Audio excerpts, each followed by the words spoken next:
Hello, ladies and gentlemen, sisters and brothers. This is Eddie Marcus once again. Want to take this moment to share some wonderful news with you. You know, over the past couple of posts, I've been indicating to you history about this move that the Almighty Universal God has been using me to address you in hopes that you would wake up. But today I kind of want to vary a little bit of that past because I want to share something good with you. I got up this morning and I went just riding around, and I wanted to visit a mall that I used to visit some 30 years ago. It was called Rosedale in Rosedale, Minnesota, I guess, in St. Paul, Minnesota, but the mall is called Rosedale.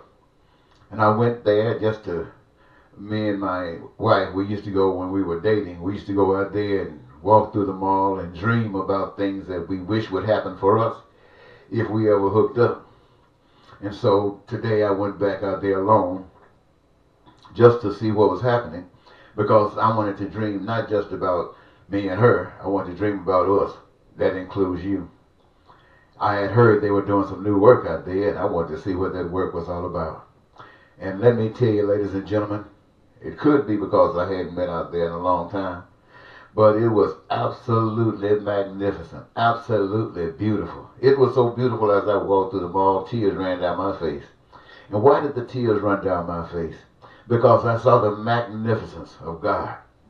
I saw all of the different shops and all of the materials that were there, clothes and different fashions and jewelry stores and pillow stores. I mean, you can imagine, and it was beautiful, ladies and gentlemen. But the thing that got me so much is that I know that there are so many people who have never seen something as wonderful as this, never seen anything put together like this. I think about people in hick towns, you know, in Louisiana, down in Mississippi and Alabama, people who have never left the state, let alone see something as wonderful and beautiful as this. People who don't have grocery stores or supermarkets in their neighborhood. And that just brought tears to my eyes. Because as I looked at all these magnificent things, you know what I saw? I saw God. I saw God touching different people.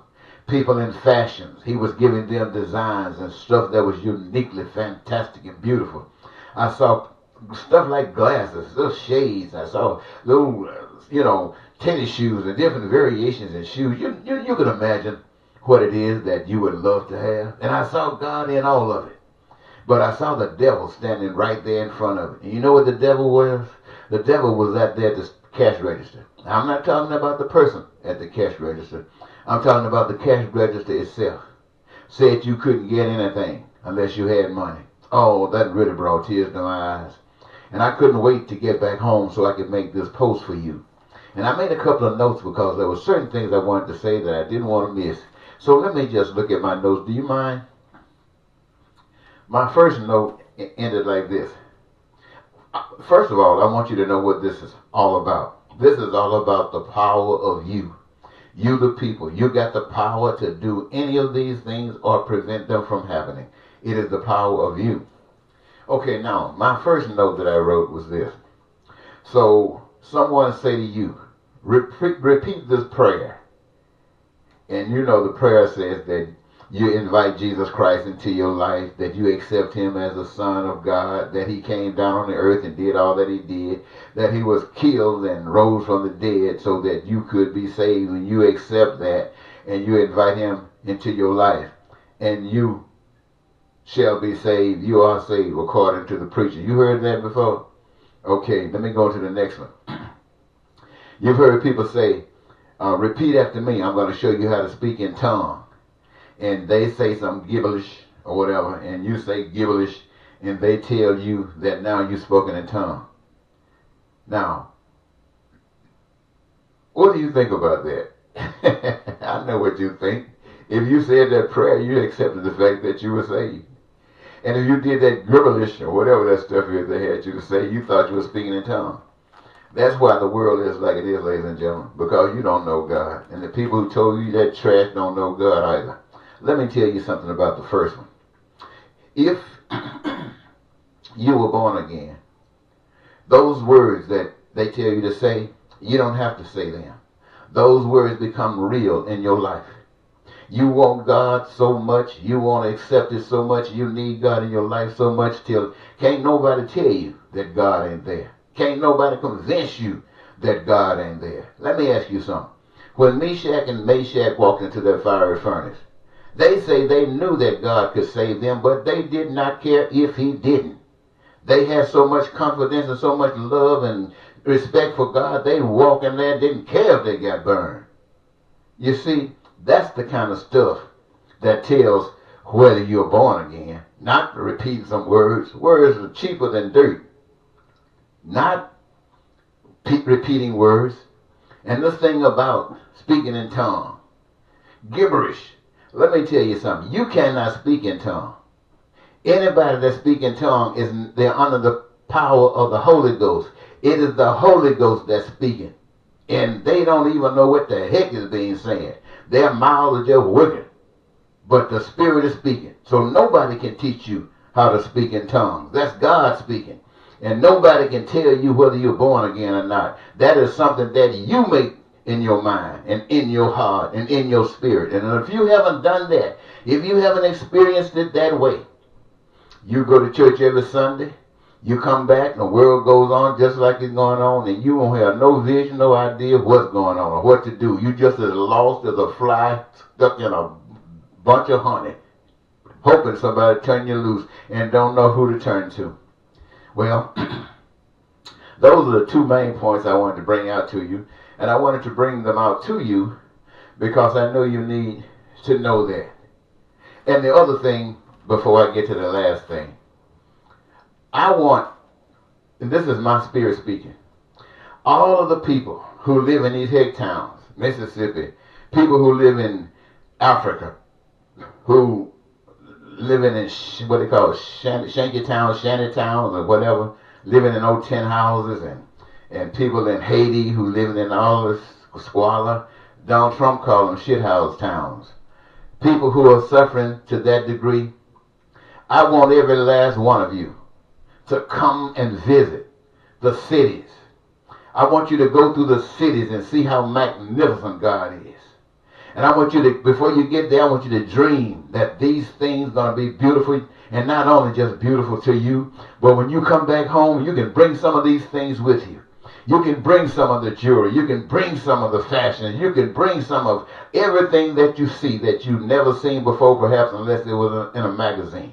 I want you to know that God made this stuff for you, and it is the devil that has prevented you from having it. I want every last one of you to come to the city, visit these malls, and see the magnificence of God. And those of you in these cities who've been living around this stuff all the time, who've taken everything for granted, I want you to go to places like Haiti. I want you to go to places like Africa. I want you to go to places like Hicktown, Alabama, Mississippi. I want you to go to places like Sri Lanka, out there where people are suffering, where people just look like nobody cares about them. I want you to go there and visit these places so you can see the squalor that you, the American people and people of the world, have conditioned for these folks to live in. I want you to see it. I want you to see how ugly people who think they got it going on are. I want you to see that. Now I want you to just see it to get mad with not doing anything. I want you to understand that only God's way works. This junk don't. Let me tell you something. You who believe in the United States of America and its Constitution, its democratic process, that is straight from the pit of hell. Who believes in communism is straight from the pit of hell. Who believe in any of these governments is straight from the pit of hell.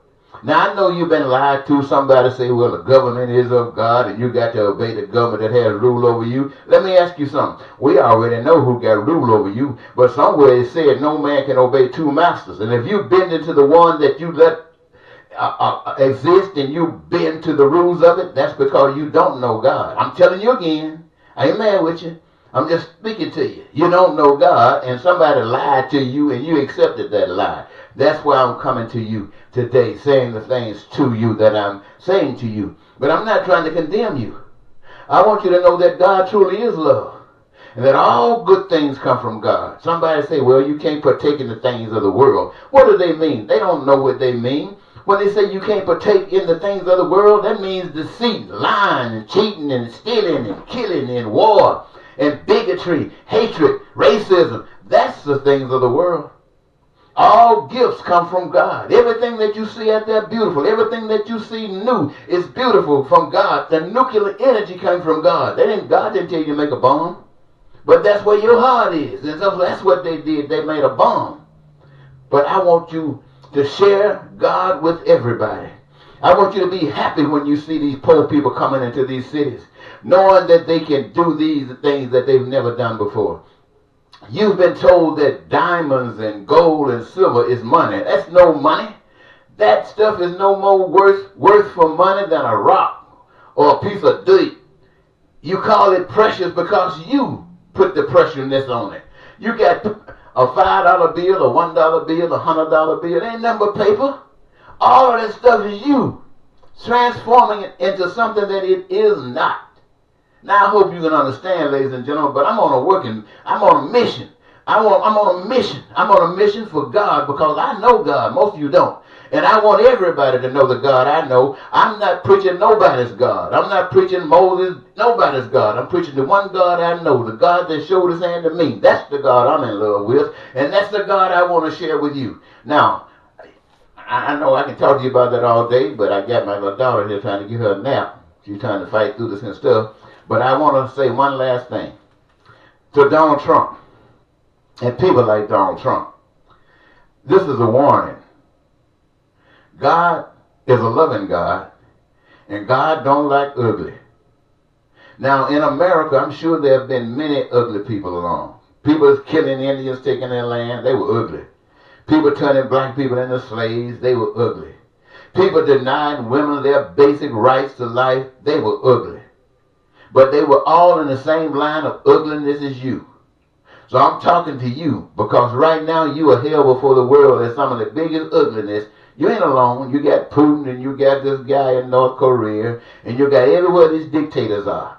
They are ugly as any devil you can ever see.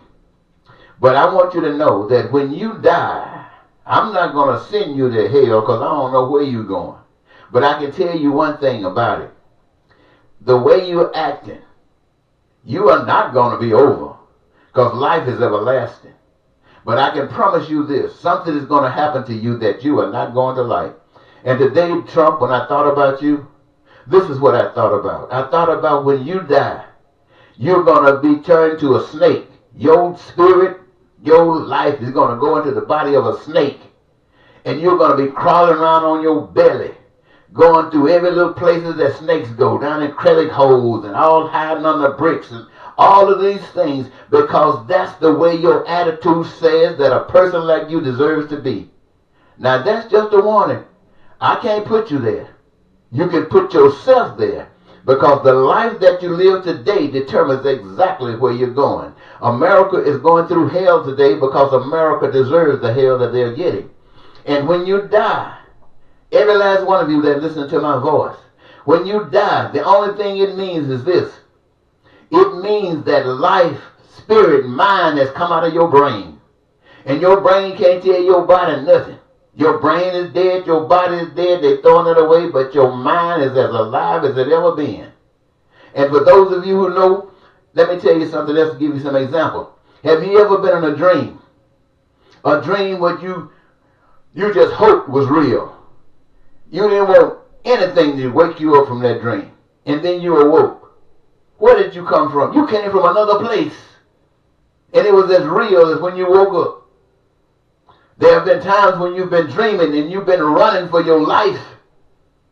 And you just wait. Somebody please wake me up. Some of you was falling out of the sky. Planes crashing. You were falling. Bullets fired on your head. You were ducking and dodging. Somebody please wake me up.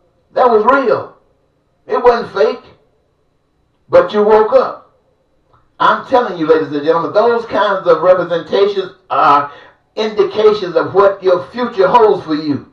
Now, whether you're going to be in a dream that you're so glad you will never wake up from, or a dream that you're hoping somebody wake you up from, you create that today based upon the way you live. Today, based upon the way you live, you're creating your future. The next life that you have to share. Now, I want to thank you so very much for having a little patience with me. I really wanted to share this with you because the Spirit told me I must. And I want you to know, ladies and gentlemen, that your gifts are magnificent. As I was in one of the stores down at the mall, there was a guy that was playing a piano.